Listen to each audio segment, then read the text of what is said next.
Students, welcome back to my YouTube channel Anutech education. आप देख रहे हैं अनुटेक एजुकेशन। इसमें हम लोग ग्रामर की उस सारी सीरीज को कंप्लीट करने वाले हैं टेंस की, जो एग्जाम के दृष्टिकोण से बहुत ही आवश्यक है। एग्जाम इससे रिलेटेड एग्जाम में बहुत ज़्यादा क्वेश्चन पूछे जाते हैं। हम अभी टेंस के क्वेश्चन कर रहे हैं, प्रेजेंट इंडेफिनिट टेंस के बारे में। हमने पिछले दो रूल्स इसके मैं आपको पिछली क्लास में बता चुकी हूँ। जैसे कौन कौन से दो रूल्स थे आप लोगों को पता होगा, एक यूनिवर्सल फैक्ट था और एक जनरल फैक्ट था गाइस, है ना। तो अब हम लोग फाइनली थर्ड नंबर के रूल्स में आए हैं और थर्ड नंबर का रूल्स ये कहता है कि कुछ प्रोवर्ब भी ऐसी होती है जो प्रेजेंट सिंपल में चली जाती है। ठीक है, तो चलिए देखते हैं कौन कौन सी प्रोवर्ब होती है जो प्रेजेंट सिंपल टेंस में जाती है। ओके, अब हम लोग देखेंगे प्रेजेंट सिंपल टेंस के कुछ और दो चार नियम होते हैं जिनकी पहचान से हम लोग प्रेजेंट सिंपल या प्रेजेंट इंडेफिनिट को हम लोग पहचान सकते हैं। ठीक है ना, देखते हैं कौन कौन से एग्जाम्पल है। प्रैक्टिस सब पहला एग्जाम्पल है, ये भी एक कहावत है। ठीक है ना, जैसे हम लोग हिंदी में कुछ कहावतें प्रचलित होती है ना, उस टाइप की इंग्लिश की भी कुछ कहावतें होती है। ठीक है, तो देखेंगे प्रैक्टिस मैक्स प्रैक्टिस लिखा है, ब्लैंक दिया रहेगा या मैन परफेक्ट। ठीक है ना, practice makes a man perfect. अब हमें ये देखना है कि ये ब्लैंक दिया है हमारे पास, इसमें कुछ नहीं दिया है। ठीक है, तो अब हमें ये देखना है कि practice makes a man perfect, practice ही मनुष्य को एक परफेक्ट आदमी बनाती है। ठीक है, तो हम देखेंगे इनको, हम ये जो कहावतें हैं ये सारे सिंगुलर मान के चलते हैं। हम उनको क्यों सिंगुलर मान के चलेंगे, क्योंकि इनके जैसे कोई दूसरी कहावत नहीं है, है ना, और ये सिंगुलर की गिनती में ही आती है। और हमने प्रेजेंट टेंस में क्या देखा था कि जितने भी सिंगुलर चीजें होती हैं उनमें वर्ब की फर्स्ट फॉर्म के साथ एस या ईएस लगाया जाता है ना, इसमें हमने देखा था। और प्लूरल के साथ वर्ब की फर्स्ट फॉर्म लगाई जाती है। ये रूल्स मैं आप लोगों को पिछली क्लासों में बता चुकी हूँ। ठीक है, तो अब हमें ये पता है ना कि ये सिंगुलर है और सिंगुलर में क्या होता है, वर्ब की फर्स्ट फॉर्म के साथ एस या ईएस। तो गाइस हमें ये देखना है कि वहाँ पे वर्ब के फर्स्ट फॉर्म के साथ एस या ईएस तो लगा है, तो कौन सी वाली वर्ब में लगा है, मैक्स। ठीक है, तो हमने यहाँ लिख दिया मैक्स। ओके, अब हम देखेंगे सेकेंड एग्जाम्पल को। ये कहावतें हैं, है ना, इसमें कोई चेंजेस नहीं होता, ये ऐसी की ऐसी ही एग्जाम में आ जाती हैं। अब हम सेकेंड नंबर का एग्जाम्पल देखेंगे, एन अर्ली बर्ड, फिर ब्लैंक दिया है द वार्म। अब ये भी इसके जैसे कोई और दूसरा नहीं है, है ना। तो अब हम देखेंगे इसमें क्या होता है। जो जागत है वो पावत है, ऐसे हमने बहुत सारी देखी थी ना। हमें बहुत से, हम पिछली क्लासों में या छोटी क्लासों में हम लोग बहुत सी कहावतें, मुहावरे, लोकोक्तियां, मतलब इस टाइप की चीजें पढ़ते हैं। तो वो सारी चीजें हम लोग इंग्लिश में भी पढ़ेंगे। हम लोग इसके बाद कुछ मुहावरों को भी कवर करेंगे। ठीक है, तो इसमें फिर हमें ये पता है कि इसके जैसे यूनिक कोई दूसरी और कहावत नहीं है। तो हम इसमें किस चीज को लेंगे, कैचेस। कैचेस, ठीक है ना, कैच और कैचेस लिखा है वहां, तो हमें क्या करना है कि कैचेस को हम फिल कर देंगे यहाँ पर। क्यों फिल करेंगे गाइस, क्योंकि हमें पता है कि वर्ब की फर्स्ट फॉर्म के साथ एस या ईएस लगाया जाता है, हम इसे प्रेजेंट सिंपल में ही लेते हैं। ठीक है ना, थर्ड नंबर का एग्जांपल है, honesty blank is the best policy, है ना। Honesty is the best policy, ये तो हमने पढ़ा है, ये बहुत कहना सी प्रचलित कहावत है ये कि ईमानदारी अच्छी नीति है, इस टाइप से, है ना।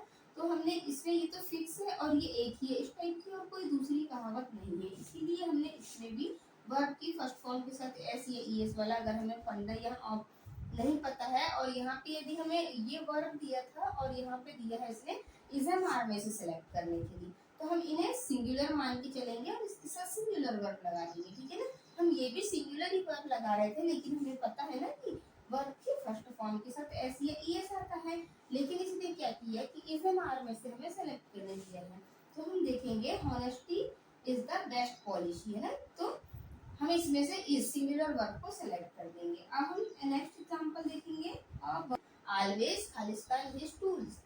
तो हम देखेंगे, हम वही पुराना लॉजिक की वर्ब की फर्स्ट फॉर्म के साथ एस या ईएस वाला। ठीक है ना, तो वर्ब की फर्स्ट फॉर्म हमारी ब्लैंक थी और हमने उसमें ईएस लगा दिया तो ब्लैंक से हो गया। मतलब एक कह सकते हैं हम कि कोई मिस्त्री होता है, वो अगर उसको कुछ सुधारना नहीं आता है ना, तो वो क्या करता है कि वो खुद ये नहीं कहता कि हाँ मुझ में कमी है या मुझे सुधारना नहीं आता, वो क्या अपने टूल्स को ब्लेम्स करता है। ठीक है, इस टाइप की कुछ इंग्लिश में कहावतें होती हैं और भी बहुत सी कहावतें होती हैं। तो अब आप सोच रहे होंगे कि क्या इसके बाद और ऐसी कोई पहचान है प्रेजेंट इंडेफिनिट की जो एग्जाम में पूछी जाती है। तो हाँ बिल्कुल है। अब हम लोग फोर्थ नंबर का पॉइंट देखते हैं कि और ऐसी कौन सी पहचान है जिससे हम लोग प्रेजेंट इंडेफिनिट को पहचान सकते हैं। अभी हम लोगों ने देखा इसके पहले कुछ प्रोवर्ब के बारे में, ठीक है। अब हम देखेंगे कि कुछ हैबिट्स होती हैं, क्या कुछ और ऐसी पहचान होती है जिनसे भी हम प्रेजेंट सिंपल टेंस की पहचान कर सकते हैं, ठीक है ना।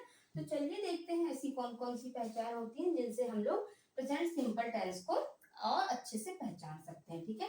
तो देखते हैं हम लोग हैबिट्स, हमारी कुछ प्रतिदिन की हैबिट्स होती हैं या कुछ क्रियाएं होती हैं कि हमें प्रतिदिन करने की आदत होती है, उनको डेली डेली प्रति हर साल हर दिन, है ना, इस टाइप से। तो उस टाइप की अगर चीजें कहीं भी मिलती है, कुछ कीवर्ड है, इन कीवर्डों को आपको याद करना पड़ेगा, जैसे always, normally, generally, often, seldom, everyday, every month, every year, बेयरली, never, rarely और समटाइम, ठीक है। आपको अगर इनमें से कोई भी कीवर्ड एग्जाम में मिल जाता है, ठीक है ना, जैसे यहाँ आई ऑलवेज लिखा है, यहाँ आई की जगह नॉर्मली भी लिखा रहता है, आई की जगह जनरली भी दिया रहता है, आई की जगह ऑफन भी दिया रहता है, या आई नहीं बल्कि यहाँ ही सी इट कोई भी सब्जेक्ट आ जाता, तो हमें उससे तो हमें कोई फर्क पड़ना नहीं है। हमें सिर्फ क्या फर्क पड़ता है, हमें यहाँ पे देखना है कि कौन सा कीवर्ड आया है। यदि नेवर भी लिखा है तो भी हमें प्रेजेंट सिंपल, और प्रेजेंट सिंपल के साथ वर्ब की फर्स्ट फॉर्म के साथ एस या ईएस वाला फॉर्मूला हमें लगाना था। यदि सिंगुलर है तो एस या ईएस, और प्लूरल है तो ओनली वर्ब की फर्स्ट फॉर्म, ठीक है ना। तो चलिए देखते हैं हम कुछ एग्जाम्पलों को। तो आपको इतने जो कीवर्ड है इनको याद करना पड़ेगा, और ये याद है यदि आपको, तो आप इससे बहुत ज्यादा एग्जाम में क्वेश्चन बनते हैं, और ये मैं अपने मन से नहीं बता रही हूँ, मैं ये एग्जाम के ही कुछ क्वेश्चंस लेके आई हूँ और आप लोगों को बता रही हूँ, ठीक है। तो आपको क्या करना है कि सिर्फ इन कीवर्डों को याद रखना है। एग्जाम्पल चाहे कोई भी रहे, लेकिन आएगा तो यहीं से ना, नेवर तो लिखा यहीं से आएगा, ठीक है। तो आपको रेयरली भी यहीं से आएगा, समटाइम्स भी यहीं से लिखा हुआ आएगा। तो इनको कीवर्ड को देखकर आपको अपना पुराना लॉजिक लगाना है कि वर्ब की फर्स्ट फॉर्म के साथ एस या ईएस, और यदि प्लूरल है तो ओनली वर्ब की फर्स्ट फॉर्म आएगी, ठीक है ना। तो अब हम देखते हैं कुछ एग्जांपल, जैसे आई ऑलवेज ब्लैंक दिया है और माय फादर हमें दिया है ऑप्शन में विजिट और हैव विजिटेड, ठीक है। अब हम देखेंगे वहां पे हैव विजिटेड लिखा हुआ है, तो हमें पता है आई एक प्लूरल सब्जेक्ट है, और प्लूरल सब्जेक्ट के साथ हमेशा वर्ब की फर्स्ट फॉर्म आती है, ठीक है ना। हैव विजिटेड हम क्यों नहीं लिखेंगे, क्योंकि ये किस टेंस की बात कर रहा है, ये प्रेजेंट परफेक्ट टेंस की, और हम तो बात कर रहे हैं प्रेजेंट सिंपल टेंस की। तो यहाँ हमने देखा कि ये प्लूरल थी, तो हमने वर्ब की फर्स्ट फॉर्म ही लगा दिया विजिट, क्योंकि फर्स्ट फॉर्म तो लगाया ही, लेकिन आई प्लूरल था, प्लूरल के साथ क्या लगता है, प्लूरल वर्ब ना, ओनली वर्ब की फर्स्ट फॉर्म, तो आई प्लूरल सब्जेक्ट था, इसलिए हमने यहाँ वर्ब की फर्स्ट फॉर्म विजिट लगा दी है, ठीक है। अब हम सेकंड एग्जांपल देखते हैं। आई ऑलवेज, फिर ब्लैंक दिया है, go for a walk everyday, मतलब मैं प्रतिदिन कह सकते हैं, या हमेशा। यहाँ दो दो कीवर्ड दे दिया, एक ऑलवेज दे दिया, ठीक है ना, और वहां एवरीडे भी दे दिया है। तो हम जैसे ही हमने ऑलवेज को देखा और एवरीडे को देखा, तो हम डायरेक्ट हमारे दिमाग में एकदम से आ जाना चाहिए कि इसमें क्या होता है, वर्ब की फर्स्ट फॉर्म के साथ ऐसे ईएस वाला कॉन्सेप्ट है, मतलब ये सीधा चले गया है प्रेजेंट इंडेफिनिट टेंस में, ठीक है।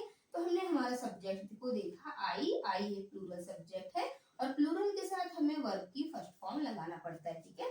तो यहाँ पे वेंट, गो और गोस हमारे ऑप्शन है, लेकिन हमें पता है ना कि वर्ब की फर्स्ट फॉर्म क्या है, गो है, और आई प्लूरल है, इसलिए हमने ऐसी एस इसमें नहीं लगाएंगे, ठीक है। तो अब हम, और क्या आप सोच रहे हैं ऐसे और भी एग्जाम्पल है, तो हाँ, अभी हम और ऐसे कुछ एक दो पॉइंट्स और बचे हैं हमारे, जिनसे हम प्रेजेंट इंडेफिनिट टेंस की पहचान कर सकते हैं, और इनसे क्वेश्चन बहुत ज्यादा बनते हैं एग्जाम में। इसीलिए प्लीज आप लोग सारे कॉन्सेप्टों को देखिए, इसके बाद और क्या रूल्स है ये देखेंगे अब, ठीक है ना। हम स्ट्रक्चर बेस पे टेंस बिल्कुल भी नहीं पढ़ रहे हैं, हम कुछ कीवर्ड पकड़ रहे हैं कि इस टाइप की चीजें यदि आती हैं तो हमें प्रेजेंट सिंपल टेंस की पहचान कर सकते हैं, ठीक है ना। तो चलिए अब हम और कुछ एग्जांपल देखते हैं, और इसके और कुछ पॉइंट्स को देख लेते हैं। अब इसके बाद एक और कंडीशन आती है जिसका नाम है जीरो कंडीशन, ठीक है। जीरो कंडीशन में क्या होता है कि यदि जो चीज को सभी लोग जानते हैं, ठीक है, तो ऐसी कौन सी चीजें जिनको सभी लोग जानते हैं, तो उसमें वो सारी चीजें प्रेजेंट सिंपल में चली जाती हैं, ठीक है। तो चलिए देखते हैं हम इसका एग्जाम्पल। जीरो कंडीशन में क्या होता है, हम एक एग्जाम्पल देखते हैं, ये भी एग्जाम में आया हुआ है, क्वेश्चन है, ठीक है। इफ वाटर बॉइल्स, फिर इट, और यहाँ दिया है ब्लैंक, ठीक है। यह इफ ये कंडीशन है और हम इसके बारे में अभी टेंस में और जब हम कंडीशनल पढ़ेंगे तो और डिटेल में बात करेंगे, ठीक है। ये सिर्फ पहचान थी प्रेजेंट सिंपल की, इसीलिए मैं आपको थोड़ा सा बेसिक इसमें बता देती हूँ, ठीक है ना। तो देखिए हमने कि यदि हम यदि, ठीक है, हम पानी को उबालते हैं तो क्या वह जम जाता है? नहीं, बिल्कुल नहीं जमता। वह क्या होता है? इवेपोरेट हो जाता है। क्या हो जाता है? वाष्प बन के उड़ जाता है, ठीक है ना। तो अब हम यहाँ पे देखेंगे कि ये चीज तो सभी जानते हैं, जब हम पानी को उबालते हैं तो वो भाप के थ्रू क्या होता है? उड़ जाता है, भाप बन के, वाष्प बन के, ठीक है। तो अब हम यहाँ पे इवेपोरेट्स वाली प्रेजेंट सिंपल की वर्ब लेंगे या फिर विल इवेपोरेट्स लेंगे, ठीक है। तो अब यहाँ हमारे पास दो ऑप्शन दिया है, लेकिन ये चीज को सभी जानते हैं ना, और जो चीज सभी लोग जानते हैं वो सब जीरो कंडीशन में चली जाती है। तो आप लोगों को भी पता है और हमें भी पता है कि इफ के साथ क्या होता है कि जब हम पानी को उबालते हैं तो वो वाष्प बन के उड़ जाता है, और ये सभी चीज लोग जानते हैं और सभी लोग जानते हैं, तो ये प्रेजेंट सिंपल में जाएगी। और प्रेजेंट सिंपल में ये तो हमारी फ्यूचर सिंपल है, ये फ्यूचर टेंस की बात हो रही है, ठीक है इसमें। तो हमें प्रेजेंट टेंस की वर्ब लगाना है, तो यहाँ पे हम इस वाली वर्ब को सेलेक्ट कर लेंगे, ठीक है ना। तो यहाँ पे आ जाएगा इवेपोरेट्स, ठीक है, इसमें आ जाएगा इवेपोरेट्स, ओके,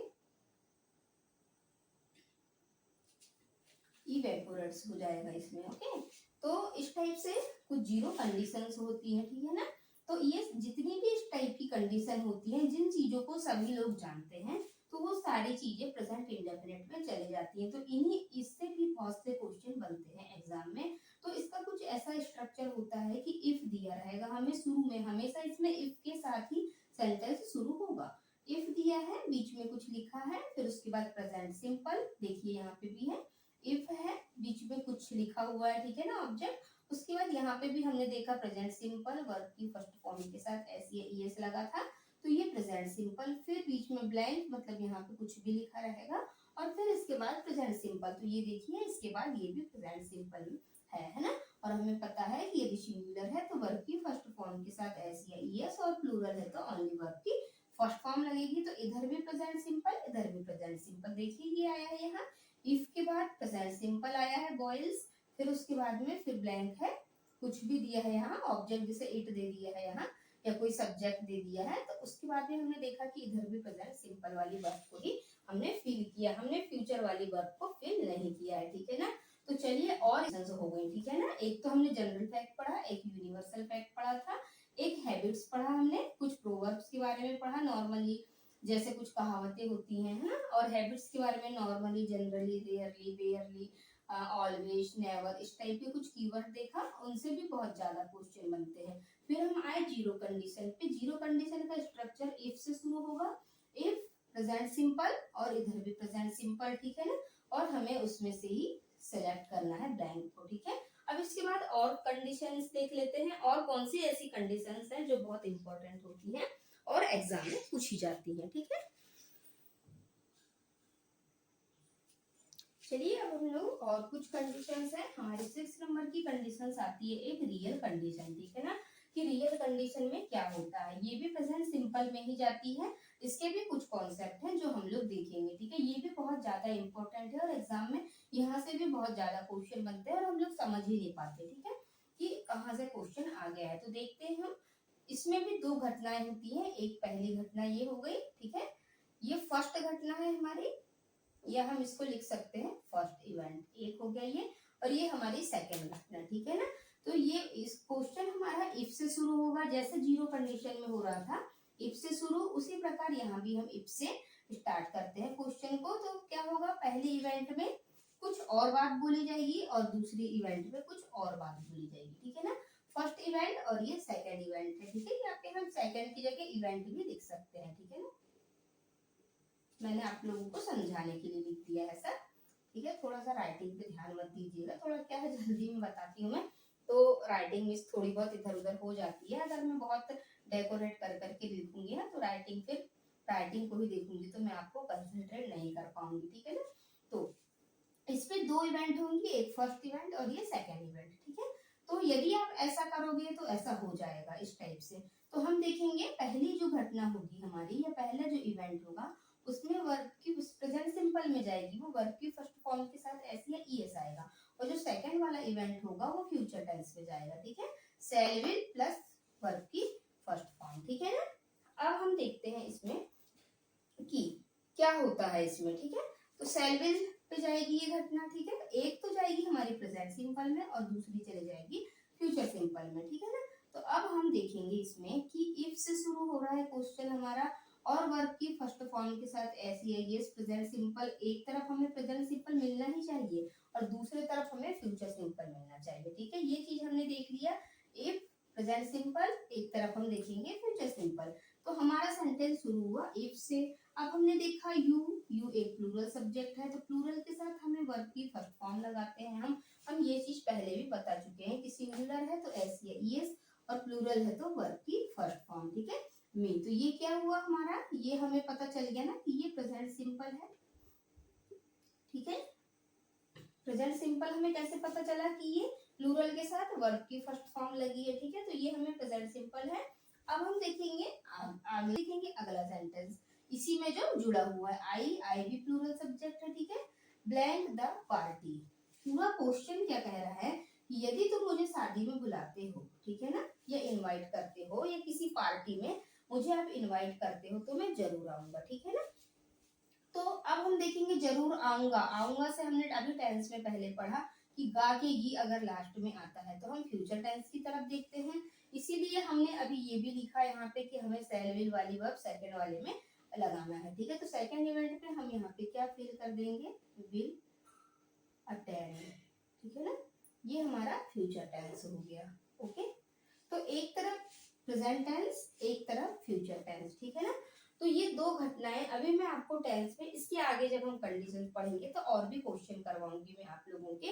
अभी आपके समझ में नहीं आया होगा, लेकिन क्या होता है कि सिर्फ इफ दो घटनाएं हो रही हैं, यदि तुमने मुझे पार्टी में बुलाया तो मैं जरूर आऊंगा। ठीक है ना, पार्टी अटेंड करने। ओके, तो अब हम लोगों ने देखा कि इस तरफ तो प्रेजेंट सिंपल आ गया वर्ब की फर्स्ट फॉर्म के साथ एस या ईएस, तो प्लूरल था इसलिए वर्ब की फर्स्ट फॉर्म। और इस तरफ भी हमने देखा कि हमारा सब्जेक्ट प्लूरल तो था ही, लेकिन इस तरफ का कॉन्सेप्ट था कि शैल विल के साथ वर्ब की फर्स्ट फॉर्म लगाना था। तो ये हमने आई के साथ विल और वर्ब की फर्स्ट फॉर्म अटेंड लगा दिया। ठीक है ना, तो ये होती है हमारी रियल कंडीशन। ठीक है ना, तो आप लोग सिर्फ आपको ये समझना है कि दो इवेंट होंगी, एक में प्रेजेंट सिंपल और एक में फ्यूचर सिंपल आएगा। ठीक है, मतलब वर्ब की फर्स्ट फॉर्म के साथ एस ईएस वाला कॉन्सेप्ट और शैल विल वाले कॉन्सेप्ट को इसमें याद रखना है। और जब हम इससे पहले जीरो कंडीशन पढ़ रहे थे, तो जीरो कंडीशन में क्या हो रहा था कि उसमें दोनों तरफ ही प्रेजेंट सिंपल टेंस आ रहा था, है ना।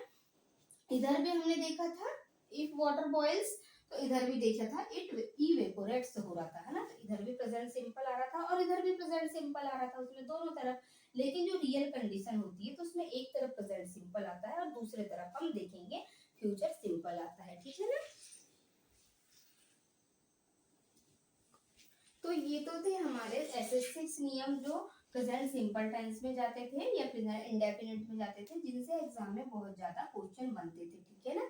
तो अब हम लोग इसके बाद में देखेंगे अगले टेंस में भी कुछ ऐसे ही कीवर्डों के माध्यम से देखेंगे कि किस टाइप के क्वेश्चन पेपर में आते हैं और किन किन टेंस के कौन सा चैप्टर सबसे ज्यादा पूछा जाता है। ये थोड़ा सा बड़ा था प्रेजेंट इंडेफिनिट, इसमें थोड़ी सी ज्यादा कंडीशन थी। इसके बाद वाले टेंसों में इतनी कंडीशन नहीं है। ठीक है ना, तो ये सारी चीजें याद रखनी है। ये शुरू में हमने क्या पढ़ा, universal fact, general fact, proverb, habit.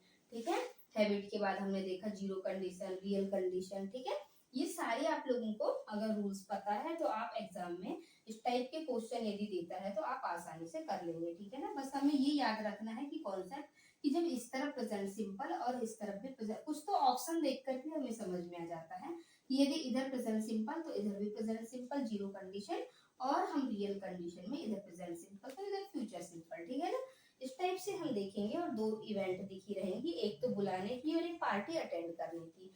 तो ठीक है गाइज, ये हमने तो देख लिया। एक टेंस हमारा फाइनली कंप्लीट हो गया प्रेजेंट इंडेफिनिट, जिससे बहुत ज्यादा क्वेश्चन बनते हैं। अब हम देखेंगे अगली क्लास में, आज की क्लास को हम यही ओवर करते हैं और हम जब भी अगली क्लास देखेंगे तो उसमें हम लोग और आगे के टेंस को देखेंगे। ठीक है ना, तो thanks for watching this video, तब तक के लिए ओके बाय। अब हम मिलते हैं अगली क्लास में, है ना, और नए नए कॉन्सेप्ट के साथ और ऐसे ही नए नए कुछ कीवर्डों के साथ।